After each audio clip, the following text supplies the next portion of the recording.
Hey guys, welcome back to Rideout MMA. Make sure you like, subscribe to the channel, all that stuff. Today, we're going to be going over kicking into punches, right? Setting up our punches with kicks. And I know this is going to be pretty controversial because whenever I see kicking technique posted online, everybody has something to say about it. Oh, don't throw your hand this way, right? Oh, you're not turning your hips enough. Oh, your foot's not turned out. Oh, you should be stepping, right? Not enough hips, etc. So there's a lot of controversy, I guess, within the martial arts community about what proper kicking should look like. For me, I don't necessarily care that much. I think there's some simple fundamentals, and in our curriculum, we do it, a specific way. But regardless, I think it needs to be subtle. It needs to be consistent. It needs to be efficient. And then in the long run, it just got to work, right? It needs to work. If it doesn't do those four things, then it's not a good kick. But if it can do those four things and doesn't necessarily look like what a traditional kick looks like, then it's still a good kick.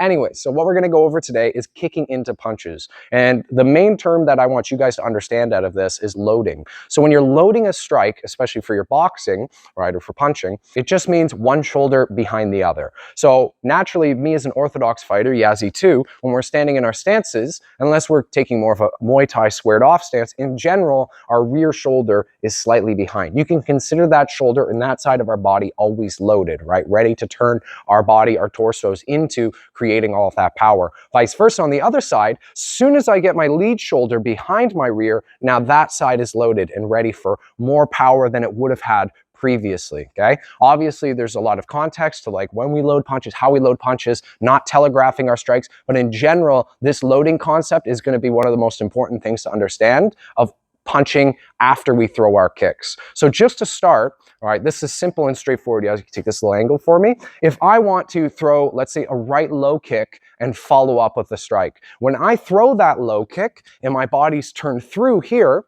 all right, so my right hip, my right shoulder has now gone forward with my kick, right? Really the only punch that I can throw effectively off of that is my left side, right? My lead side. So what I can do is I go low kick, right? My lead shoulder is now loaded. So when my foot comes back, boom, I can turn myself into that strike. Vice versa on the other side, I like to call this like the pitcher's cross.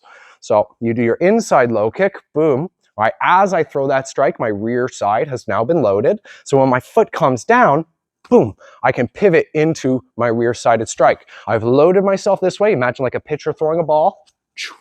Right, same idea. I don't play baseball, but this is the same idea, right? You do your inside low kick, and as it comes down, boom, right, you land your cross. Something really, really important about throwing these types of strikes is where our feet are landing afterwards and being really, really thoughtful about how we land our feet. I don't want to feel like as I throw this low kick, right, I sort of fall forward into my strike. I want to have control of the motion every step of the way. So I throw my inside low kick, right? I pull it back down, place it to the ground thoughtfully, and now I can turn into my cross.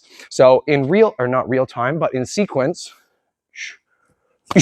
right? I'm not doing this, where I fall into my strike. Again, I want to have control of every step of that strike, right? From when I'm throwing the kick, bringing that kick back in and placing it down. And again, for our type of kicking technique, kind of more kickboxing, karate-based style kicking, right? We chamber, kick, rechamber, and then we place it back down. We chamber, kick, rechamber, then place it back down, right? It's not as much emphasis on turning our hips over into every strike. And that's going to be more relevant when we're throwing this strike too. So if I want to punch off of the same side, right, of the kick that I'm leading with, if I want to punch with my right side and still throw my right kick, I need to be able to load those strikes in unison. So everybody knows what a Superman punch is, right? When you throw a Superman punch, you're leading with your rear side, right? It's like my back foot is almost feinting a kick to the groin, and as it kicks back, boom, I throw my cross. And you just saw what I did there, all right? As that kick went forward, I've loaded my rear side. So as it goes back, boom, I can throw that strike. And there's no reason why we can't apply that same concept to the rest of our kicks. It's just a little bit more difficult when it comes to throwing round kicks, when you're trying to actually strike and land that kick and not just, right, feint it into the air. So we can still land, not the most powerful kick in the world, but we can still land a kick and then follow up with our punch.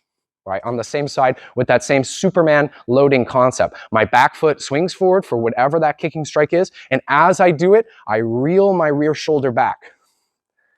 Then at the same time that kick is going back behind me, right, I explode into my punch. It's 1, 2, and you should be able to just flow with that, right, very natural. So when I'm doing that with Yazzie, right, let's say I even throw a low kick, right, I throw my low kick at the same time. It's not going to be the most powerful kick in the world, but I can still land that strike. And then as I kick it back, I throw my cross. Or maybe I even start with my cross. I went cross. As the kick goes out, boom, I reel that punch back in, and then one more time, throw off my cross. So again, in real time, it looks a little bit more like 1, 2, 3. Right? And I'm still striking that leg. It's not going to be super powerful. So get that out of your head. You're not going to destroy that leg with this low kick, but you will set up a really, really powerful strike. If you want some studies on this, watch some old Rick Rufus videos and you'll see a lot of that. Right? He'll actually jump in the air while kicking you in the head and then fire it back into a cross. It's fucking crazy looking. So doing it on the lead side, a little bit more awkward, not as intuitive, right? Studies on that, right? For the lead side Superman or super jab, if you look at GSP would do that a lot. He would lead with the front leg, boom, and then fire back into a super jab. It's even harder for our opponents to defend because it's like right in your face. So, right, same idea. As I throw my lead kick, I'm at the same time loading my lead side, and then as it kicks back or drops, boom, I'm throwing off my jab. And same idea, I don't want that kick, my leg to just go anywhere. I want to land it thoughtfully, whether it's back behind me, right, or if it lands in front. It's the exact same idea. I want to do this in unison, in flow, in sequence. So I throw my inside low kick, or that front kick, but as I do, I'm loading my strike, and then stepping into it, and then I can follow up with everything else. Instead of just doing this. Right? That's not going to be your most powerful jab. Get a little bit more power out of it by loading that shoulder and then throwing your strike. So if we can do that in sequence, starting with the jab even, I went jab, inside, jab, or I went jab, front kick, jab, but I'm reloading that shoulder every single time. So some of my favorite combinations to do off of this. Jab, cross, rear round kick, cross.